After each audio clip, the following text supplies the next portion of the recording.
नमस्कार, top 10 news में आपका स्वागत है। मैं हूं राम सकल यादव। आइए दिखाते हैं आपको आज की छोटी बड़ी खबरें। आजमगढ़ जिला में आज समाजवादी पार्टी की ओर से जनपद के लोगों को 1965 भारत चीन युद्ध की ऐतिहासिक रेंजागला की लड़ाई पर आधारित फिल्म 120 बहादुर दिखाई गई। इस विशेष प्रदर्शन में आजमगढ़ के सांसद धर्मेंद्र यादव के साथ जनपद के विधायकों, जनप्रतिनिधियों और भारी संख्या में कार्यकर्ताओं ने हिस्सा लिया।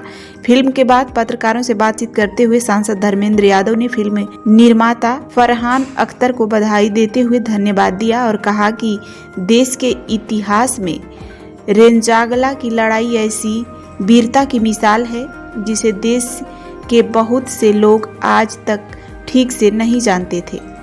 120 भारतीय जवानों ने चीन में 3000 सैनिकों को परास्त कर दिया और इस बार बनी फिल्म के जरिए यह सत्य पूरी दुनिया के सामने आया है। सांसद ने कहा कि यह वही बात साबित करती है जो हमारे श्रद्धेय नेताजी हमेशा कहते थे, दुनिया में भारतीय सैनिकों जैसा बहादुर कोई नहीं है। साथ ही उन्होंने केंद्र सरकार पर हमला बोलते हुए कहा कि सैनिक हर समय हर परिस्थिति में देश के लिए जान न्यौछावर कर रहे हैं, लेकिन सरकार ने उनके लिए जो योजना लाई, अग्निवीर योजना, वह सैनिकों के भविष्य के साथ खिलवाड़ है। 4 साल की नौकरी और उसके बाद ना भविष्य, ना सुरक्षा, न न्याय नहीं है। फिल्म देखकर उन्होंने सरकार से मांग की कि अग्निवीर योजना को तुरंत समाप्त किया जाए। यही नहीं, सांसद धर्मेंद्र यादव ने अहिर रेजिमेंट और गुजरात रेजिमेंट की स्थापना की मांग की। उन्होंने कहा कि जब दोनों रेजिमेंट बनेंगी तब यह साबित हो जाएगा कि देश और किस वर्ग में देशभक्ति की भावना सबसे अधिक है। अंत में उन्होंने ऑपरेशन सिंदूर को अचानक रोक देने पर भी सरकार पर सवाल उठाया। उन्होंने कहा कि दूसरे देशों के दबाव में सीज फायर कर सैनिकों का मनोबल गिराया गया।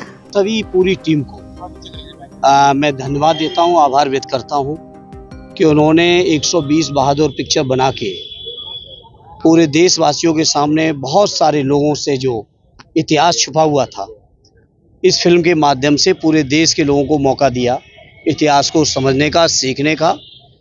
और जो श्रद्धेय नेताजी ने हमेशा कहा कि दुनिया की सबसे बहादुर फौज कहीं की है तो हमारे हिंदुस्तान की है। उस हिंदुस्तान की बहादुरी, फौज की बहादुरी के एक प्रमुख पहलू को इस फिल्म के माध्यम से दर्शाया गया है और जो इतिहास की सच्चाई, उस सच्चाई को दिखाया गया है। उसलिए पूरी टीम को मैं बधाई दूंगा, पूरे जिन्होंने पिक्चर को बनाया है। साथ ही साथ हमारे राष्ट्रीय अध्यक्ष जी ने लगातार कहा, पार्टी के चुनाव के घोषणा पत्र में भी इस बात को कहा कि अहिर रेजिमेंट होना चाहिए और अहिर रेजिमेंट के साथ साथ गुजरात का भी रेजिमेंट एक बनाया जाए, जिससे एहसास हो सके पूरे देश के लोगों को कि आखिर देश को जब कुर्बानी की ज़रूरत पड़ती है, देश की जो भारत माता जब खून मांगती है, तो कौन लोग हैं जो अपना खून लेके आगे खड़े हो जाते हैं। और इसलिए मैं समझता हूँ देश की सरकार को विचार करना चाहिए, यही रेजिमेंट भी बनाए, अन्य रेजिमेंटों को भी बनाने का काम करें। इस फिल्म के माध्यम से समाजवादी पार्टी लगातार अखिलेश यादव जी ने भी आह्वान कर दिया सभी को फिल्म देखनी चाहिए, तो कौन सी ऐसी चीजें? बिल्कुल, ये देश के सैनिकों के सम्मान से जुड़ी पिक्चर है, इसलिए आदरणीय राष्ट्रीय अध्यक्ष जी ने इस बात का आह्वान किया है। और उनके आह्वान पर मैं समझता हूँ आज हमारे पूरे आजमगढ़ की पार्टी, और आजमगढ़ ही नहीं, समय के साथ साथ अन्य जिलों के भी लोग, पार्टी के ही नहीं बल्कि आम जनमानस इस फिल्म को देखेगा। और मैं समझता हूँ अपने सैनिकों की बहादुरी, उनकी शहादत, उनकी कुर्बानी को देखने का मौका लोगों को मिलेगा। और मैं समझता हूँ जो घटना थी रेजांगला की, जो रेजांगला का युद्ध था, वो पूरे देश और विशेषकर कश्मीर को सुरक्षित करने की लड़ाई थी, जिस लड़ाई को बहादुर सैनिकों ने लड़ा। और मैं समझता हूँ आप सब जानते हैं और पूरा देश जानता है वो सैनिक कौन लोग थे। चीन कब्जा करना चाह रहा था 62 के युद्ध में, लेकिन उन सैनिकों ने अपनी कुर्बानियां देके। सर, महज संयोग है कि जिस समय के आसपास ये फिल्म रिलीज हुई, जिसमें 120 अहिर बहादुरों की शहादत की बात बताई गई, उसी समय में एक हमारे देश के नागरिक को संघाई में गिरफ्तार किया जाता है, एयरपोर्ट पे रोका जाता है और कहा जाता है कि अरुणाचल प्रदेश जो है वो चाइना का हिस्सा है। इस बात को हमारे राष्ट्रीय अध्यक्ष जी ने अभी भी 2 दिन पहले कहा, जब से हमारा देश आजाद हुआ है भारतीय जनता पार्टी के इस कार्यकाल में हमारे देश का क्षेत्रफल सिकुड़ रहा है। ये घटना जहां रिजांगला का युद्ध हुआ, ये रिजांगला के युद्ध में जहां मेमोरियल बनाया गया था, आज वहां मेमोरियल नहीं है। आप इस बात को पता करना। अरुणाचल के बारे में लगातार राष्ट्रीय अध्यक्ष जी ने भी सदन में भी कई बार कहा। हम लोग वहाँ के जो अरुणाचल के मिनिस्टर हैं, भारत सरकार में मंत्री हैं, इस समय संसदीय कार्य मंत्री भी हैं, उनकी मौजूदगी में हम लोगों ने कहा कि चीन वहाँ पे बॉर्डर पे, और बॉर्डर नहीं बल्कि भारत की सीमा में भी गांव बसा रहा है, लेकिन भारत सरकार चुप है। भारत सरकार केवल बहादुरी दिखाती है हमारे देशवासियों के, कमजोर देशवासी हैं जो आर्थिक तौर पर, सामाजिक तौर पर, अन्य तरीके से, राजनीतिक तौर पर जो कमजोर हैं, उनके ऊपर ये भारतीय जनता पार्टी के लोग तानाशाही दिखाते हैं। आखिर भारतीय जनता पार्टी वालों का 56 इंच का सीना चीन के सामने क्यों नहीं चल रहा है? आप बताइए, इतना शानदार जीत हुई थी ऑपरेशन सिंदूर में, सैनिकों ने की थी, हमारे बहादुर सैनिकों ने, हमारी सेना ने, फौज ने की थी।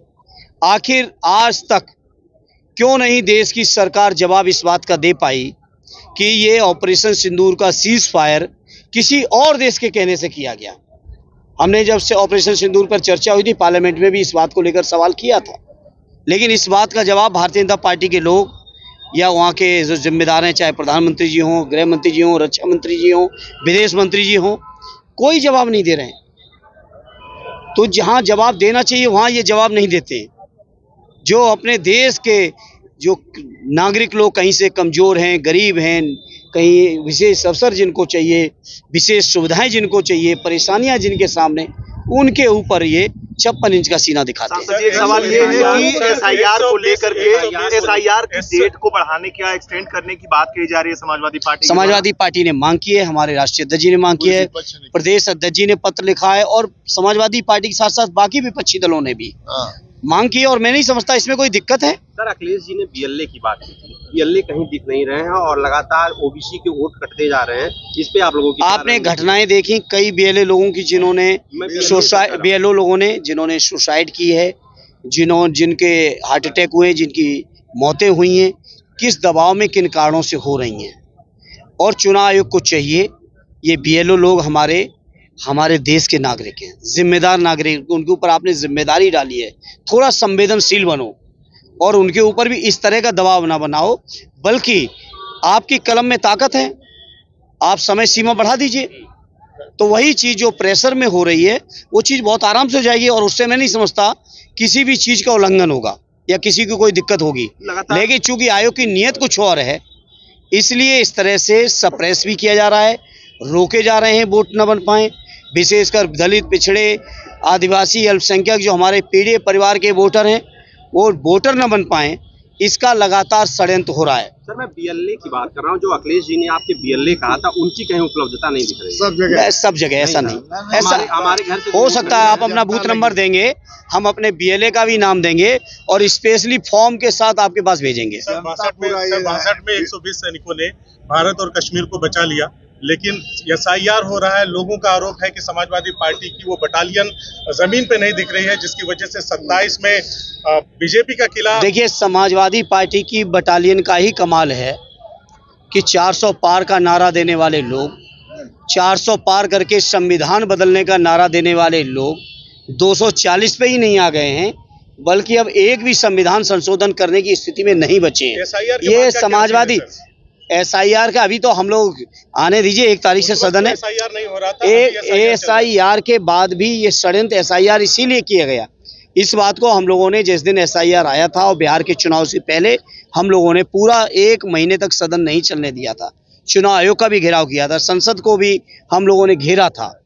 और मैं समझता हूँ कि आने वाला 1 तारीख से, जब से संसद का सत्र आने जा रहा है, ऑलरेडी राष्ट्रीय अध्यक्ष जी फैसला लेंगे और हम लोग सरकार को, चुनाव आयोग को इस बात के लिए मजबूर करेंगे कि हर व्यक्ति का एसआईआर में नाम दर्ज हो, ये व्यवस्था सुनिश्चित हो, चाहे वो समय बढ़ा के करें, चाहे जैसे भी करें, ये चुनाव की जिम्मेदारी और चुनाव को करना चाहिए। पर्टिकुलर आप लोग कुछ डिमांड कर रहे हैं, कितनी डेट बढ़नी चाहिए, कितना एक्सटेंड होना चाहिए? अभी तो कोई चुनाव नहीं, 1 महीने बढ़ा दो, 3 महीने बढ़ा दो, अभी तो कोई फर्क भी नहीं पड़ रहा है।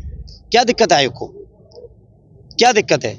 अच्छा, हम में से अगर अधिकांश लोग ऐसे होंगे जिनके परिवार के लोग स्थायी तौर पे अपने घरों में नहीं हैं, कोई रोजगार के लिए, कोई पढ़ाई के लिए, कोई व्यापार के लिए, कोई अन्य कारणों से हर दिन तो घर में नहीं बैठा है। तो इस चुनाव को सुनिश्चित करना चाहिए 100% मतदाताओं के फॉर्म भरे जाएं और तारीखें बढ़ा देंगे तो मैं समझता हूँ 100% हो भी जाएंगे। तारीख देने का और समय देने की जरूरत है।